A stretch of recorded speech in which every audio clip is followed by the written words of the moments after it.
Good evening, everybody. This is Jesse Hanson, also known as Cadre of Cornerstone Creative Studios. Figured I'd just chime in for a little bit while I did some inking, and if anybody wants to join me, by all means, welcome on in and post your questions in the chat. I'll answer them as I'm working, and we'll see where it takes us. I'm wrapping up issue number 4 of Chess, page 5 inks tonight, and then turn that one in and go on to the next one. All right, so here we go. Let's not delay and get right into it. Now you'll find, right now I'm going to go ahead and bring up my YouTube so I can keep track of the chat session. If anybody feels like joining me, that's be wonderful. If not, I understand people are busy, you know, especially at 12 o'clock at night. Didn't plan on doing anything tonight, but here I am. Let me get in the right account, I think. Maybe this account. And I have a personal account and I have the Cornerstone account. So typically with these videos, I do the Cornerstone account because it's more important than my personal stuff. Someday here, hold on one sec. Here we are. All righty. So here we go. And I am live, ladies and gentlemen. I'm going to mute my, there we go.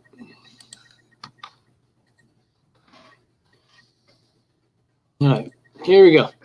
Like I said, I'm just finishing it up, like literally the last panel, a couple little details here and there, some framework. That's about it.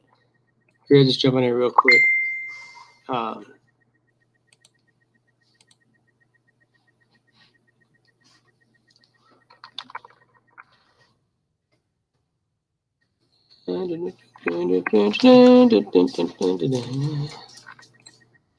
As you can see, inks, full of layers. What I've done, here's the blue lines from the pencils from William Reyes, also known as War. Phenomenal artist, as anybody that's familiar with him knows. You see some action here going on. They're like, oh, what the heck's going on, man? Bam! Bad guys get them. All out action in chess, man. Alfred Page is the writer and creator of chess, and he always brings it every time. I've been lucky and blessed to be part of the project for the last couple of issues. I've known Alfred for years and years and years. So what I did first is I started my inks, and then I did a foreground character here. And then because I wanted to, and then I started the inks, and I wanted that foreground character to pop more. So what I did is I created a white layer underneath them. That's not it. And then I put an outline on that just to, as you can see, it makes it pop. It's a little cheap method, but it works. When you're doing digital, you can get away with certain things like that. And then sometimes what I'll do is, like, if you look at the electricity around her head, you know, right about in this area here, and all this electricity here and stuff like that, I wanted that to be on a separate layer so that when I turn it on, I can mess with it and see just erase lines behind it and stuff like that. It's a little trick I do. I can get away with that when it comes to live streams. Hey, Tom Rockwell has joined us, T3 Comics, ladies and gentlemen. He has a bunch of stuff that he's always working on. In fact, after I finish this page here, I'm going to be reading one of his upcoming books. And I'm looking forward to that. I've been telling him I'm going to for a while and finally get around to it. Just hectic schedule, and you know, that's how life works sometimes. So awesome guy. Y'all should check his stuff out. He's always running some kind of campaign or some kind of project. He's like a one-man army.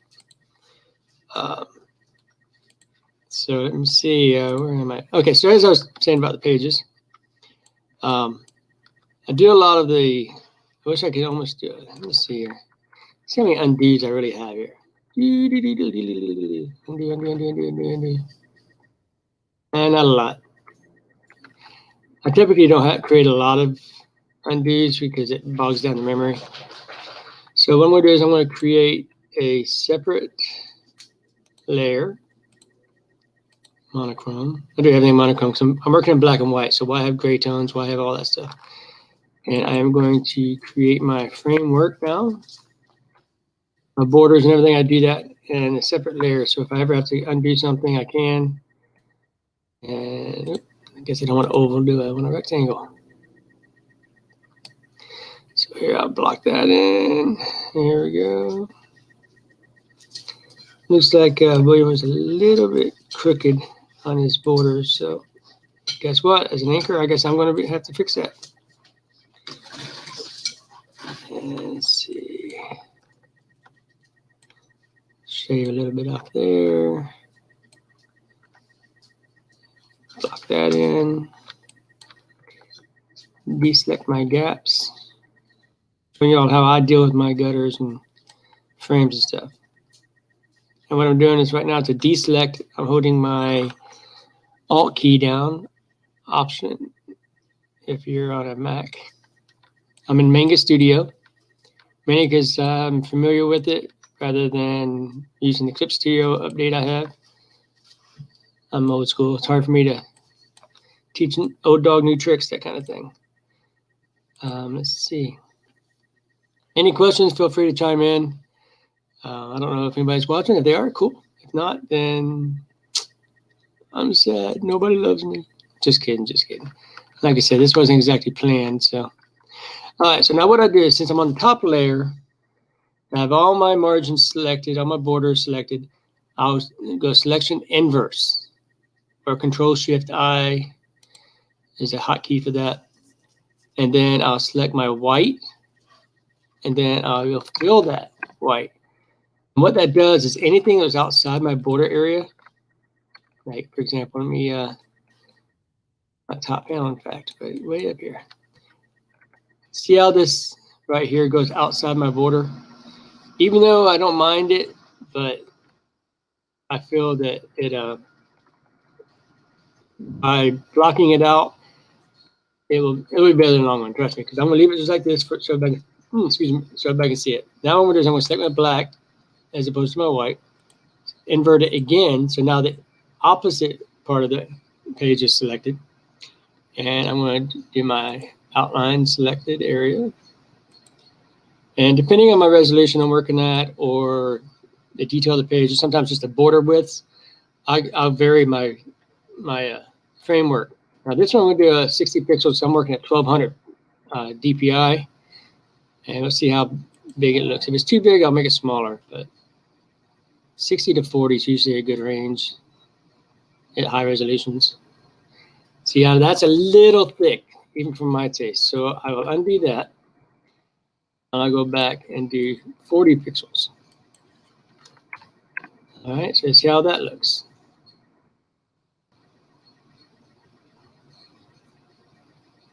You see much better. The frames are solid enough, but not so solid that it takes away from anything, in my opinion. What do y'all think? Thanks, Tom. Tom says, this looks awesome! Exclamation point. I appreciate that.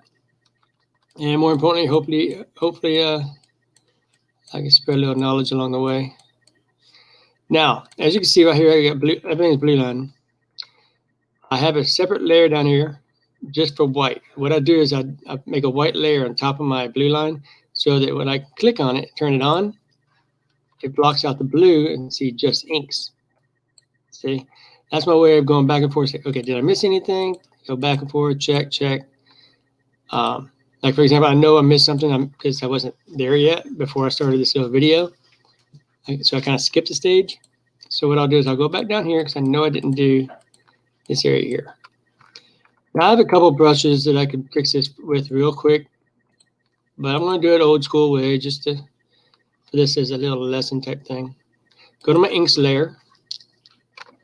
Select my pen tool, make the width I want it, and select my border. Now remember, my top layer, I have a white going over my gutters, so I don't really even have to worry about that at this stage. I kind of took care of that inadvertently. I wasn't even planning on that yet, but it worked. See? Now here, see how the border goes through her face? Sometimes what I'll do is I'll create another layer real quick for overlapping things like this. So I make sure my line's straight. There's no breaks that way. And then I'll come in and erase the part I don't want. Because, yeah, I could do it like William did. As you can see, he had it so that it stops short and kind of just let the eye lead it. And a lot of time I'll go with that because I love doing the effect where the eye does the work for you. But when it comes to hardware or technical things, sometimes I'll go back to the character and there's not a big black area around her face.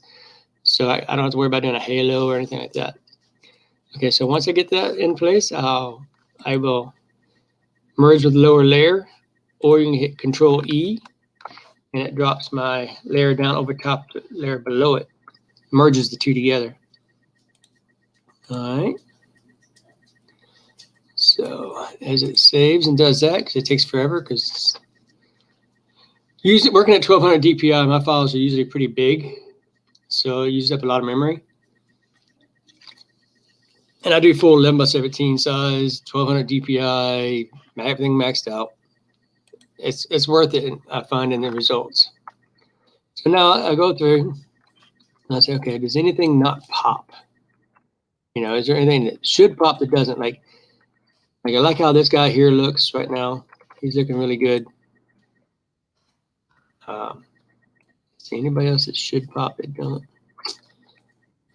I think I'm pretty pleased with it. Let's see. Let's go in here a little bit more, picking up airlines a little bit. All right, so let me choose the right tool. Come in.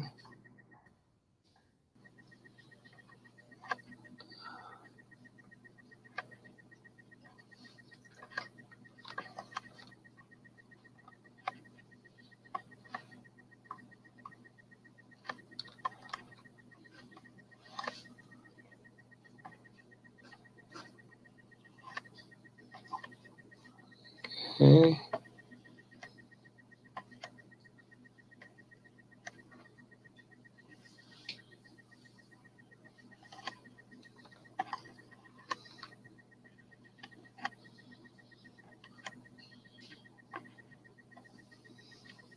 Technically, I probably should have done this on its own layer in case I don't like it and I want to undo it, but no turning back now. Let's zoom out a little bit. Yeah, I think he pops a little more. And since this guy's more in the foreground than him, he definitely needs to be popped out a little more.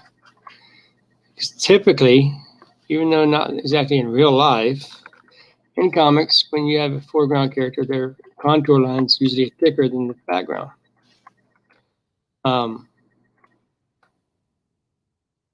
Even though I was taught otherwise, because usually your lighting will control the thickness of the contours and stuff, it's become common practice in comics to do that to help the foreground characters pop.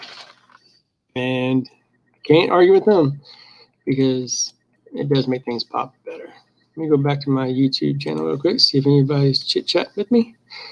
Let's see. Tom says, love your line work. I'm still learning from you after 3 years, and I thank you, sir. Someday my lines will be half as good. Tom, you're right there, man. It's just a matter of, as I always tell you, watch your thicks and thins, work on the feathering, and just work clean, man. That's the key. I think even with like inkers that have like a rough style or they like to go loose, as long as their characters stand out from one another, as long as the contours are solid and they pay attention to some of the details that are in things, you can't go wrong. I mean, inking is a beautiful, beautiful thing.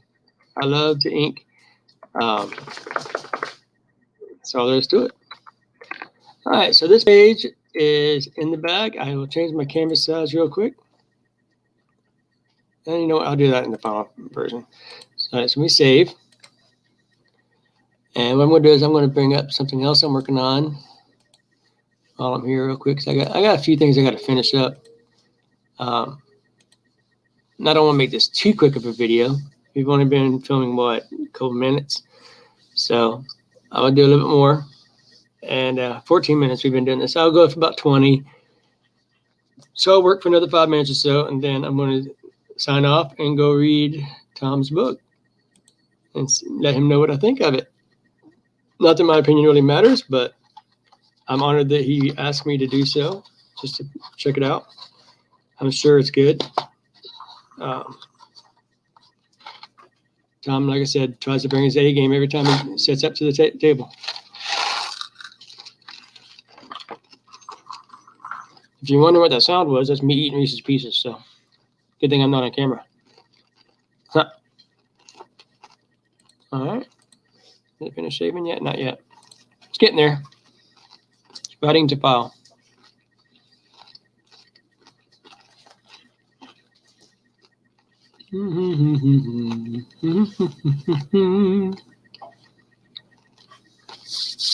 So, for those that don't know, we're working on our crowdfunding campaign for American Eagle for Cornerstone Creative Studios. I'm excited about that. I'll be working on the inks here as soon as I can get free and get some of this pay work taken care of. Commissions and pay work come first, before you get into private stuff. But I think people are really going to dig it. I hope they do. All right, so now in Manga Studio, back to that. Now it's saved. I export single layer TIFF file. Now that I got my visually what I want. All the blacks are there, all the whites there, blue lines blocked out, frames are done. So I'll export single layer TIFF. Tell it where I want to do it to. This is page 5, so I'll give it its own unique name. Okay, save. Expression color gray. It makes it strictly a black and white file. There's no values in between. There's no colors. So it's going to render that and save it. Meanwhile, I'll go back to my YouTube channel, see if anybody's chatting in there.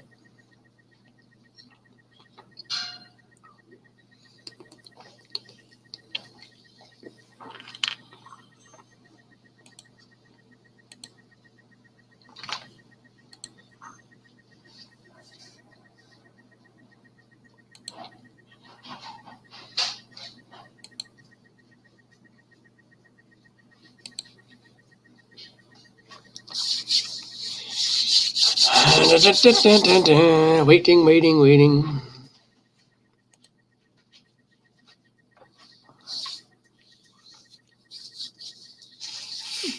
Long ago, before our time, people wrote our lives.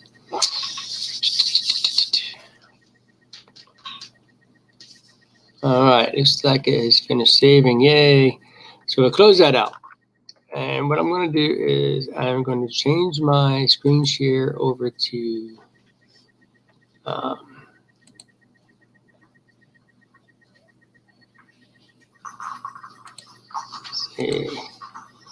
oops, hold on. Share screen, application window. Let's change that over to Photoshop. All right. Now I'm sharing my Photoshop with everybody. There's nothing there yet, so let's go open up that chess page I just finished working on. If you all can see my screen and see what I'm going at, you can see I've done a lot of work for chess. So, all right, inks, page 5. There we go. So now, if you remember, I said in Manga Studio I had the file at 1200 DPI, and as you can see, there's a lot of line work in there. Now, Tom, if you pay attention here, see that feathering I'm talking about right there? That's what I mean. Feathering is a great way to show a value from going from dark to light. It creates almost like a mid-tone or a gray tone. I use feathering a lot for a lot of this stuff. That's awesome. I even do my crosshatch using feathering. See all those stuff like that? Because even doing crosshatching, I feel, now it's not necessarily rule of thumb, but I feel that when you do a feathered crosshatch, it adds that much more value. So you don't quite have to do as many stroke lines. Now what I'm doing is I'm just panning through here so everybody can get a look at everything. Let's See all the fun that William puts into his work. Even the stuff that's not detailed, he usually shows really good expression and stuff like that. And look at that chick. Woo, she's ready to mess somebody up. And so, here we go. I really like how this guy came out. He came out pretty cool. All right, so back to work. What I was doing here, okay, image, change my image size. I'm going to drop that 1200 down to 300 DPI. Okay, I'm going to reduce the size to 10 by 15, which is actually proportionate with a comic book page size. 10 by 15 converts down nicely to standard comic size. And then go reverse my canvas size to 11 by 17. So that way it's full paper size. So there we go, see? I mean, all my borders in there. I got all my gaps and everything. Save. And it sounds like that's the end of my session. So thanks for checking out. And I'll talk to you soon. Peace out. Until next time.